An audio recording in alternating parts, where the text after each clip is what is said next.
बोलिए वृंदावन बिहारी लाल की जय। कल हम चर्चा कर रहे थे कि मनुष्य तन कितना दुर्लभ है। आज भले ही मनुष्य योनि में हम सभी उसको महत्व नहीं दे रहे हैं, परंतु गोस्वामी जी की एक पंक्ति है जिसे हम सभी लोग गाते हैं, बड़े भाग्य मनुष्य तन पावा, सुर दुर्लभ सद ग्रंथ निगावा। कि मनुष्य तन जो है बड़े भाग्य से मिलता है। पहला लाइन उस पर ध्यान दीजिएगा, लेकिन दूसरा लाइन जो है वो सोचनीय विषय है कि सुर दुर्लभ सदग्रंथ निगावा। अर्थ क्या है महाराज? कि यह मनुष्य तन जो है वह देवताओं को भी दुर्लभ है। किसी ने कहा महाराज देवताओं को क्यों दुर्लभ है? देवता क्यों आना चाहते हैं मनुष्य तन में? क्योंकि स्वर्ग लोक में तो बड़ा सुख है, देवताओं को बड़ा सुख है, हमने सुना है। तो देवता भला मनुष्य तन में क्यों आना चाहेंगे? लेकिन गोस्वामी जी ने लिखा तो गलत नहीं लिखा महाराज। भगवान श्री कृष्ण ने अर्जुन से कहा कि अर्जुन कर्म करो, यानी कर्म की महत्ता भगवान ने भी दिया है कि कर्म करने में तुम्हारा अधिकार है। कहने का अर्थ क्या है कि कर्म किए बिना किसी को मुक्ति नहीं मिलती। मनुष्य योनि जो है वह कर्म योनि है, देव योनि जो है वह भोग योनि है। तो देवता भी मनुष्य तन में आकर के कर्म करके मुक्त होना चाहते हैं महाराज, क्योंकि देवताओं का पद भी हमेशा के लिए नहीं होता। वो भी नहीं जानते कि हम अभी देवता हैं तो बाद में क्या बनेंगे। तो कर्म करके मोक्ष को पाले महाराज। इंद्र जो है एक इंद्र नहीं है, आगे भी कई इंद्र होंगे। अभी जो इंद्र है वो कई इंद्र हो गए पीछे से। तो देव योनि भोग योनि है, मनुष्य योनि कर्म योनि है। तो यानी कि देवता भी मनुष्य योनि में आकर के कर्म करके मुक्त होना चाहते हैं। तो सोचिए भगवान ने हमें मानव तन दिया है तो भगवान की कितनी महत्ता है महाराज, भगवान की कितनी कृपा है हमारे ऊपर है। 84 लाख योनियों के बाद में 83,99,999 योनियों के बाद में हम मनुष्य तन प्राप्त होता है। इससे पहले हम ना जाने कितनी योनियों में भटक रहे थे महाराज। तो भगवान ने मनुष्य को अपना राजकुमार कहा है कि हम राजकुमार हैं। आप सोचिएगा, अपने को कमतर मत आकिए। किस प्रकार से इस जीवन को आदमी गंवा रहा है कि मनुष्य भगवान का राजकुमार है। महाराज राजकुमार कोई साधारण थोड़े ना है। राजकुमार को ऐसे तैसे थोड़े ना रहना चाहिए। राजकुमार को राजकुमार की तरह रहना चाहिए। मनुष्य को राजकुमार क्यों कहा महाराज? भैंसा को कह देते हैं, कुत्ते को कह देते, बाघ को कह देते, लेकिन किसी को नहीं कहा, मनुष्य को कहा। जबकि मनुष्य से शक्तिशाली भी जानवर है, फिर भी मनुष्य को भगवान ने राजकुमार कहा। क्यों कहा? क्योंकि यह मनुष्य के पास में बुद्धि है। इसलिए बकरा से कहिएगा कि बकरा बोलो राम राम, बोलेगा? नहीं बोलेगा। जानवर से कहिएगा कि कृष्ण का नाम लो, लेगा? नहीं लेगा। लेकिन मनुष्य ले सकता है। मनुष्य के पास में 5 ज्ञान इंद्रियां, 5 कर्म इंद्रियां है महाराज, जो कि मनुष्य को श्रेष्ठ बनाती है। इसलिए मनुष्य ईश्वर का राजकुमार है।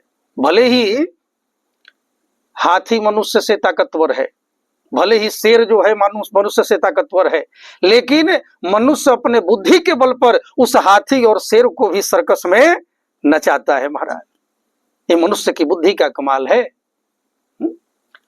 हम लोग पहले सुनते थे कि रावण जो है सब देवताओं को बंदी बना के रखा है, वायु देव को, वरुण देव को।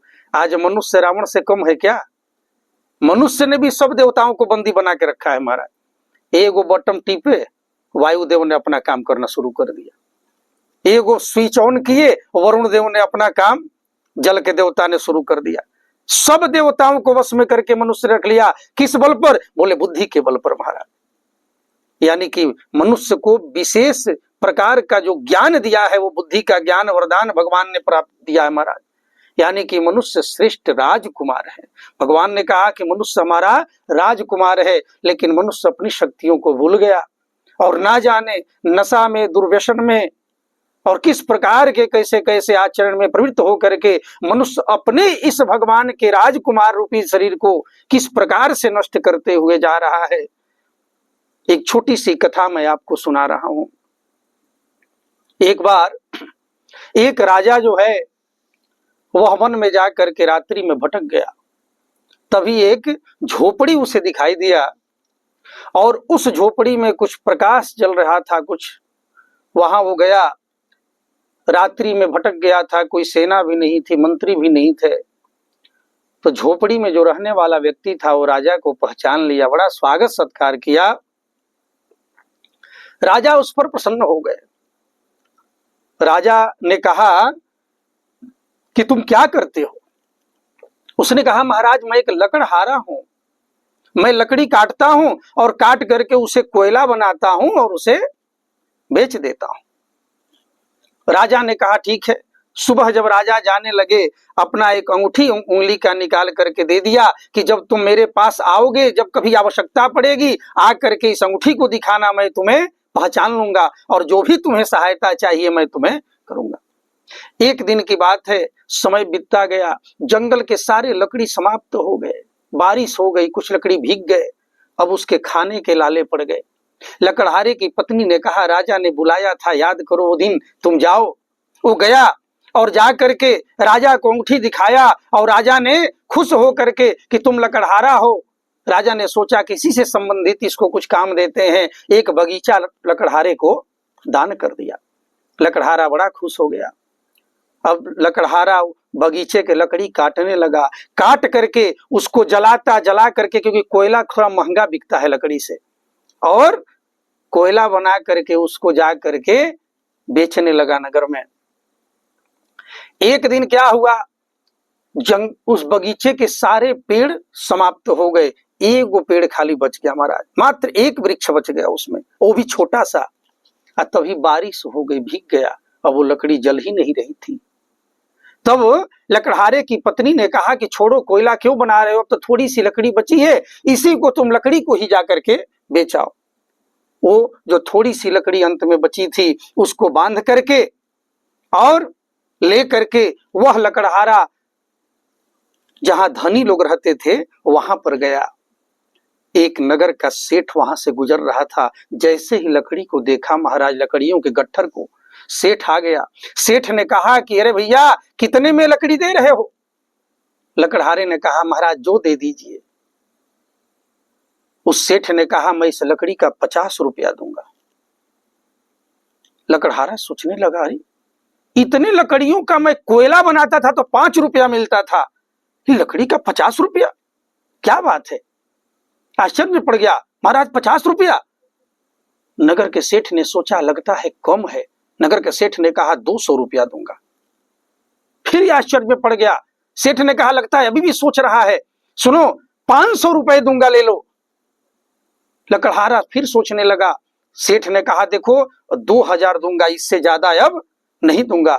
लकड़हारे ने कहा लेकिन सेठ जी बात तो नहीं है, बात यह है मैं आश्चर्य में हूं कि इतनी लकड़ियों का जब मैं कोयला बना करके बेचता था तो मुझे 5 रुपए से ज्यादा प्राप्त नहीं होता था, क्या लकड़ियों में खास है कि आप मुझे 2000 दे रहे हैं? सेठ ने कहा अरे मूर्ख, तू इन लकड़ियों को नहीं पहचानता, ये लकड़ी कोई साधारण नहीं, चंदन की लकड़ी है। मैं 2000 तुम्हें इस लकड़ी का दे रहा हूं, लेकिन जब मैं इसे बेचूंगा तो 20,000 में बेचूंगा। लकड़हारा माथा पकड़ लिया, अरे राम राम, राजा ने तो चंदन का बगीचा भेंट किया था और मैंने सब जला करके कोयला बना करके बेच दिया। आज मैं उसको पहचान गया होता कि ये चंदन का है तो आज मैं करोड़पति बन गया होता। कहने का अर्थ क्या है कि आज वो लकड़हारा कोई और नहीं है, आज वो लकड़हारा हम सब हैं कि हम अपने इस मनुष्य जीवन को, मनुष्य तन को पहचान नहीं पाते कि ये चंदन के समान है और आदमी इसको ऐसे ही कोयला बना करके ऐसे ही गवाता चला जा रहा है। कोई समय गवा रहा है, कहीं ताश खेलने में गवा रहा है, कहीं बेकार की बातों में गवा रहा है, लेकिन मनुष्य तन कितना दुर्लभ है, ये मनुष्य तन गवाने के काबिल नहीं है। महाराज से संतों ने कहा है कि जन्म हीरा जो तुझको मिला है वो गवाने के काबिल नहीं है, कि तेरा हर श्वास अनमोल मोती ये लुटाने के काबिल नहीं है। महाराज आप कल्पना करिए कि मरने के बाद में मनुष्य का क्या काम आता है? कुछ भी नहीं, ले जाके जला दो। मरने के बाद तो हमसे ज्यादा पशु अच्छे हैं महाराज, कि उनके हड्डी भी काम में आ जाते हैं, चमड़े भी काम में आ जाते हैं कि बाद मरने के भी काम आते, कि पशु जो सेवा करके कमाते, कि तू तो मर कर मिट्टी में मिलेगा, काम आने के काबिल नहीं है, जन्म हीरा जो तुझको मिला है वो गवाने के काबिल नहीं है। इसलिए मित्रों, यह मनुष्य तन बड़ा दुर्लभ है, इसको व्यर्थ मत गवाइए। आइए आज की कथा यहीं पर विश्राम। जय जय श्री राम। प्रेम सबले वृंदावन बिहारी लाल की जय।